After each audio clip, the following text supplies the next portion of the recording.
I always thought my family loved me the same way they loved my sister Chloe. I was the quiet one, the one who never made trouble, never asked for much. Chloe was loud, outgoing, the golden child. And honestly, I never minded that, until the night they lied to me.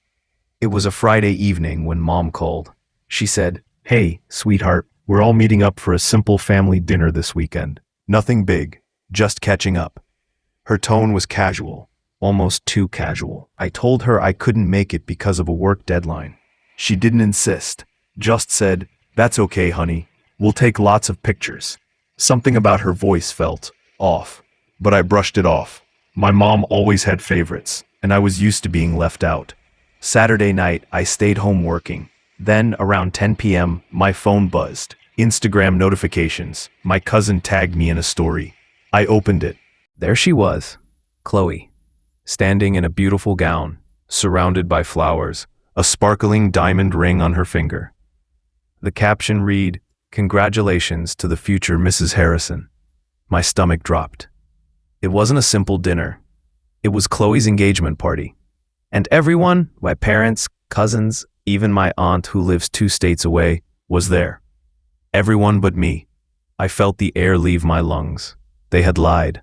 Not forgotten. Lied. I scrolled through the posts. Photos of toasts, laughter, hugs, and in every single one, my mom looked so proud. My dad smiling next to Chloe's fiancé. And me? Nowhere. Like I never existed. I didn't cry that night. I just stared at my screen until it went black. The next morning, I decided I wasn't going to beg for explanations.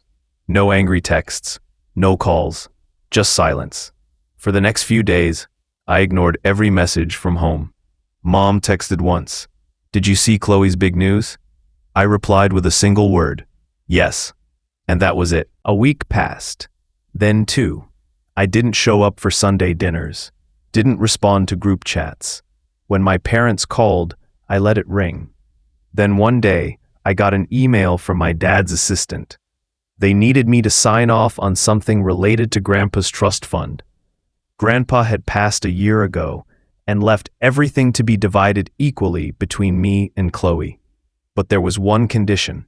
Both siblings must sign together, in person, within 90 days. They hadn't realized the deadline was only 2 weeks away. And guess who still hadn't signed? Me. That same evening my phone rang. Dad, then Mom, then Chloe. They called, they texted, they begged. "Please, sweetheart, we didn't mean to leave you out. It all happened so fast." It wasn't personal, honey. Even Chloe wrote, "I'm sorry, okay? I just wanted that night to be perfect." Perfect, without me. I finally answered one call. It was Mom. Her voice cracked. "We just need your signature, darling. It's really important." I smiled faintly and said, "Oh, now it's important?" Silence on the other end. Then I told her calmly, "I'll sign, but not for free." They had ignored me all my life, skipped my college graduation, forgotten my birthday twice. But now they needed me. For once, I had the power. I didn't ask for money. Instead, I told them to do something they'd never done before. I said, "You'll host a dinner for me, just for me. You'll invite everyone who came to Chloe's engagement. Same people, same setup. And this time, I'm the guest of honor." They hesitated, humiliated, but they agreed. A week later, I walked into that same hall, the one where they celebrated my sister without me. Everyone looked uncomfortable, pretending to smile. I sat at the center table, calm, collected, wearing a black dress that said, "I'm not the forgotten one anymore." Halfway through dinner, my dad stood up for a toast and said, "We just want to apologize to our daughter Emily for not treating her the way she deserves." Cameras flashed. I smiled, not because I needed their apology, but because now they had to admit in front of everyone what they'd done. Later that night, after signing the papers, I quietly told my mom, "Don't worry, you'll never have to lie to me again, because I won't give you another chance." Then I walked out, and for the first time, they didn't stop me.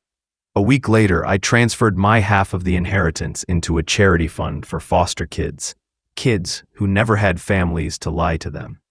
Meanwhile, Chloe's wedding got postponed. Turns out, her fiancé didn't like how her family treated me.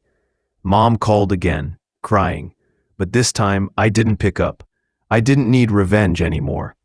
Their regret was enough. Sometimes silence isn't weakness. It's the loudest answer you can ever give.